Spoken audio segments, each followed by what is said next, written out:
नमस्कार विद्यार्थियों। आज हम पढ़ रहे हैं, जो हमारा टॉपिक है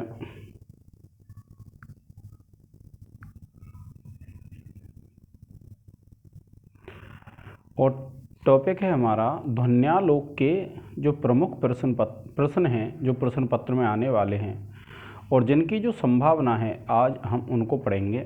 तो देखिए, जो ध्वन्यालोक है आपकी उस ध्वन्यालोक में जो प्रथम उद्योत है, कौन सा? ध्वन्यालोक।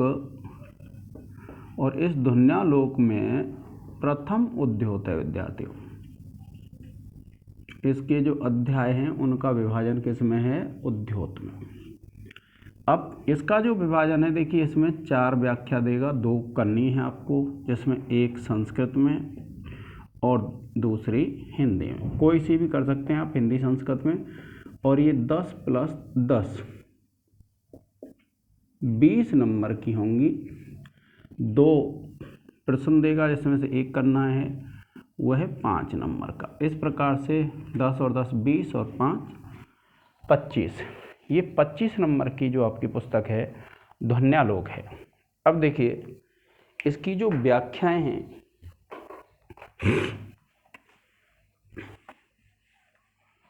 व्याख्याओं में देखिए एक जो पहली कारिका है, और पहली कारिका है काव्यस्य आत्मा ध्वनिरिति। ये वाली कारिका है विद्यार्थियों, ये आपको याद करने नहीं है। और यह तत् स्वरूपम। फिर उसके बाद दूसरी कारिका है यो अर्थः सहृदय श्लाघ्यः। कौन सी? यो अर्थः सहृदय श्लाघ्यः।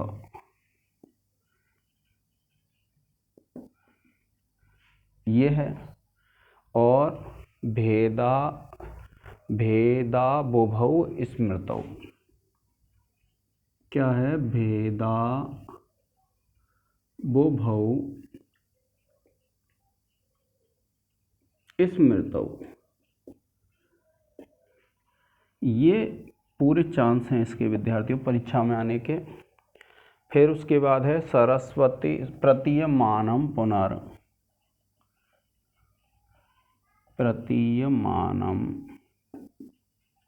पुनर्, यहाँ से लेकर के और अंगनासु, ये है अंगनासु।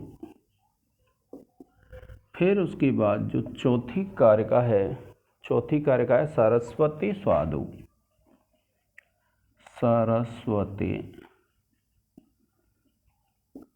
स्वादु। इसके भी पूरे चांस हैं विद्यार्थियों इस बार आने के। और इसका अंतिम है प्रतिभा विशेषम। प्रतिभा विशेषम। इसके बाद एक अगली कारिका है विद्यार्थियों शब्दार्थ शासन। ये शुरुआत कहाँ से होती है? शब्दार्थ शासन। और यहाँ से जो अंत में इसमें है केवलम। इसके बाद अगली है विद्यार्थियों सो अर्थस्तद।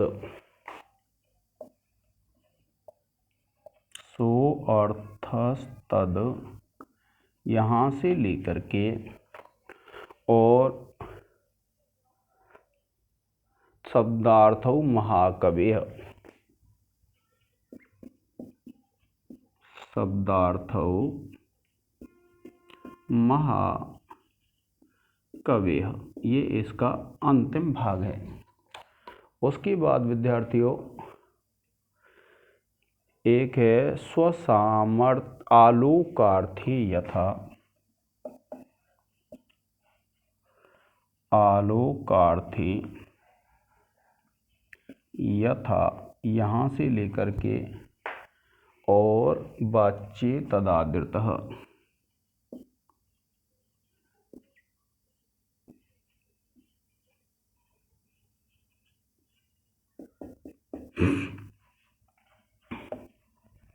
फिर उसके बाद है 8वां, स्वसामर्थ्यवशेनैव। स्वसामर्थ्यवशेनैव,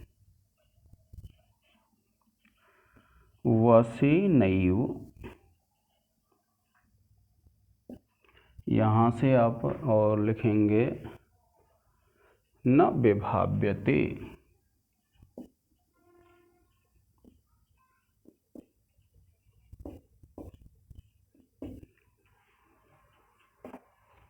फिर आगे वाला है तद्वत् सचेतसाम।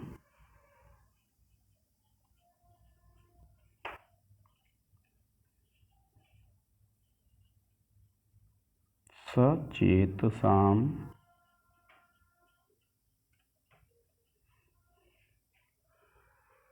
झटित्येवाभिभासते।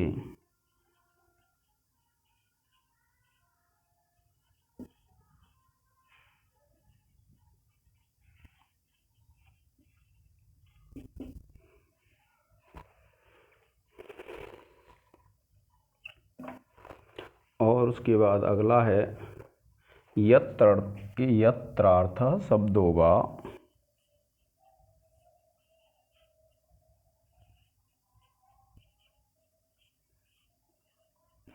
इसके भी विद्यार्थियों पूरे चांस रहेंगे परीक्षा में आने के।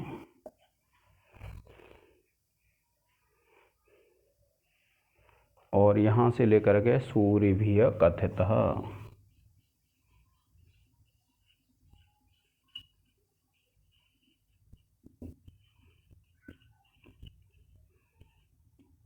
ये जो कार्य का है विद्यार्थियों, इसमें ध्वनि का स्वरूप बताया है। इसका एक स्क्रीनशॉट ले लें, फिर आगे चलते हैं।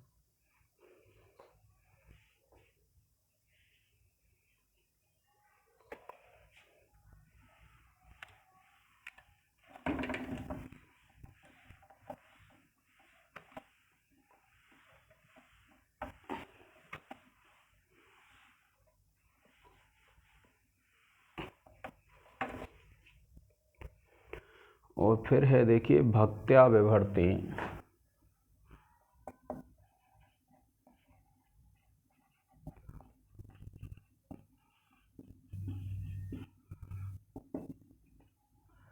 यहाँ से लेकर के चासौ लक्ष्यते तया।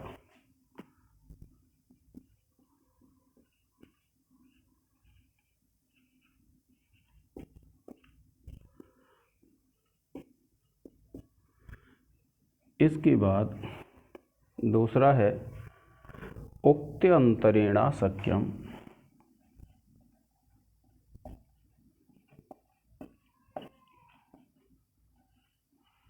शक्यम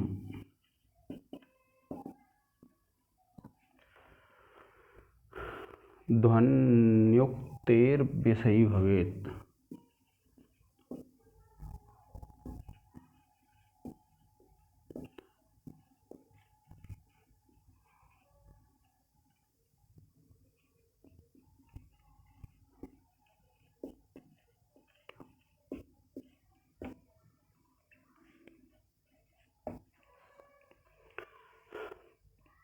फिर है रूढ़ा ये विषय।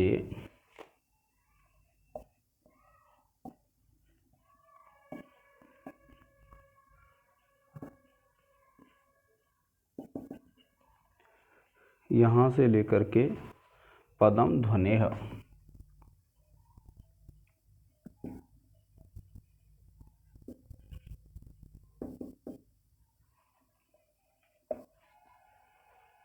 मुख्याम वृत्ति नैव स्खलत गति है।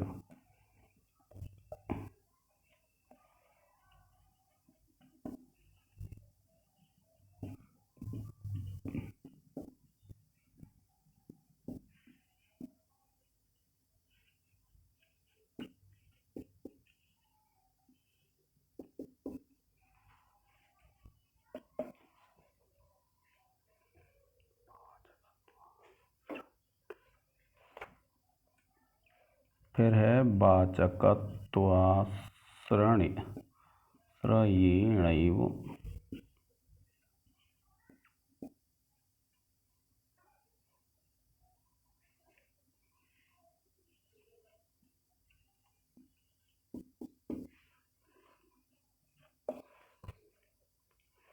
क्वचित् ध्वनि भेदस्य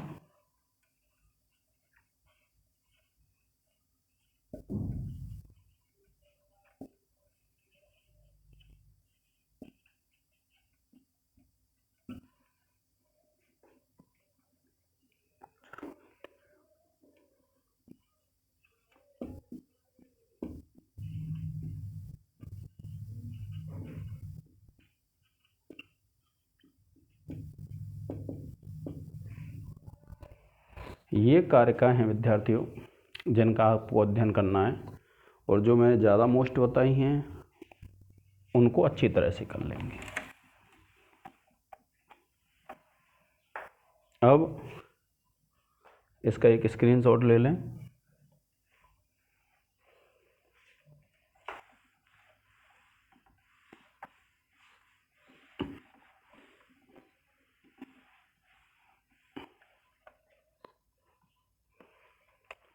अब देखिए टिप्पणी है।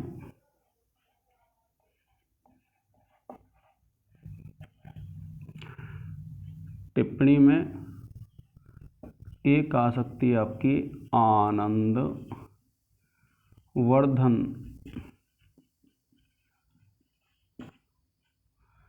और दूसरी जो टिप्पणी आ सकती है विद्यार्थियों, ध्वनि का अर्थ एवं परिभाषा। तीसरी आ सकती है ध्वनि विरोधी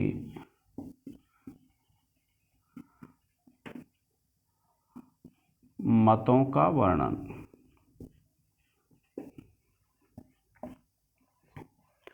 और फिर है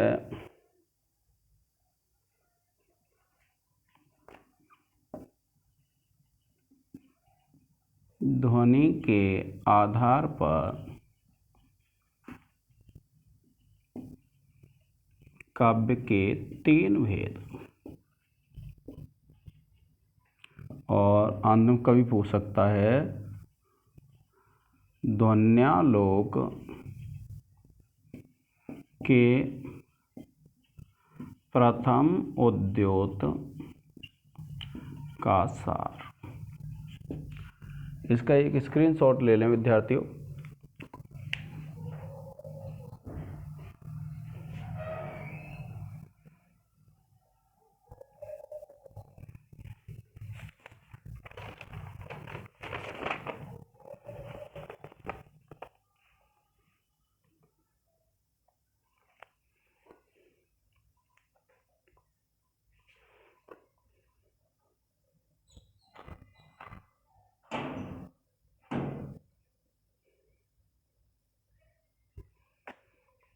आज के इस लेक्चर में विद्यार्थियों इतना ही। जो ध्वन्यालोक है उसकी महत्वपूर्ण व्याख्या और प्रश्न हम पढ़ चुके हैं। अब आगे वाले लेक्चर में पढ़ेंगे हम वक्रोक्ति जीवतम के विषय में।